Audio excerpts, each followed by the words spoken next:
Bill ਪੇਸ਼ ਕੀਤੇ ਜਾਣ ਮੌਕੇ ਕੇਂਦਰੀ ਖੇਤੀਬਾੜੀ ਮੰਤਰੀ ਨਰਿੰਦਰ ਤੋਮਰ ਨੇ ਬਿੱਲ ਨੂੰ ਕਿਸਾਨ ਹਿਤੈਸ਼ੀ ਕਰਾਰ ਦਿੱਤਾ। ਨਾਲ ਹੀ ਐਮਐਸਪੀ ਜਾਰੀ ਰੱਖਣ ਦੀ ਗੱਲ ਮੁੜ ਦੁਹਰਾਈ ਹੈ। ਇਸ ਮੌਕੇ ਵਿਰੋਧੀ ਪਾਰਟੀਆਂ ਨੂੰ सरकार ਤੇ ਭਰੋਸਾ ਰੱਖਣ ਦੀ अपील की।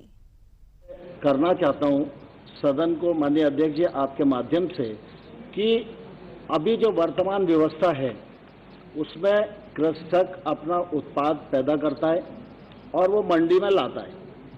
मंडी में जब तक वो लाता है तब तक उसके ऊपर मंडी फीस है, दुनिया भर के कानून है, उसका जो परिवहन का खर्चा है और मंडी में 10 लोग 20 लोग 25 लोग बोली लगा के उसके उत्पादन की कीमत को तय कर देते हैं।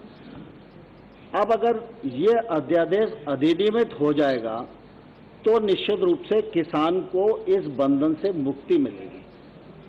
किसान जब फसल अपनी मंडी में किसी व्यापारी को बेच देता है तो व्यापारी उस फसल का क्या करेगा, कहाँ बेचेगा, कितने भाव पर बेचेगा, किस राज्य में बेचेगा, ये व्यापारी को तो पूरी आज़ादी है, लेकिन किसान जो देश का सबसे बड़ा उत्पादन करता है उसको अपने उत्पादन का बेचने का मूल्य तय करने का, स्थान तय करने का, कैसे बेचेगा ये तय करने का आज तक अधिकार नहीं था।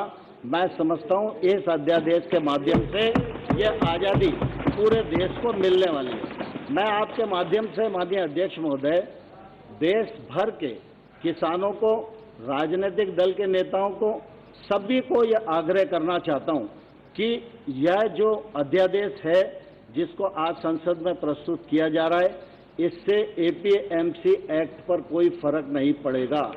राज्य अगर चाहेगा तो मंडियां चलेगी, राज्य का अपना एक्ट है। मंडी की परिधि के बाहर जो ट्रेड होगा वो इसके माध्यम से कवर होगा। दूसरा, जिस प्रकार की बात कही जा रही है कि वो एमएसपी पर फर्क पड़ेगा और फलाना कमेटी की रिपोर्ट है, मैं सरकार की ओर से ये कहना चाहता हूँ एमएसपी है, एमएसपी रहेगी, एमएसपी पर कोई फर्क आने वाला नहीं है। और हम प्रधानमंत्री नरेंद्र मोदी जी के आने के बाद वर्षों से स्वामीनाथन साहब की कमेटी की अनुशंसाएं पड़ी हुई थी।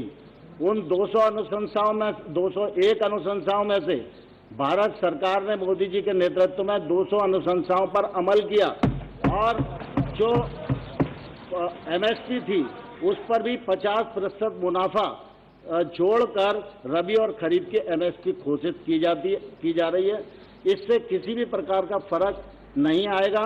किसान को अपना उत्पाद बेचने की स्वतंत्रता मिलेगी, व्यापारी भी लाइसेंस राज्य से मुक्त मिलेंगे, भ्रष्टाचार पर नियंत्रण होगा और सप्लाई चेन मजबूत होगी।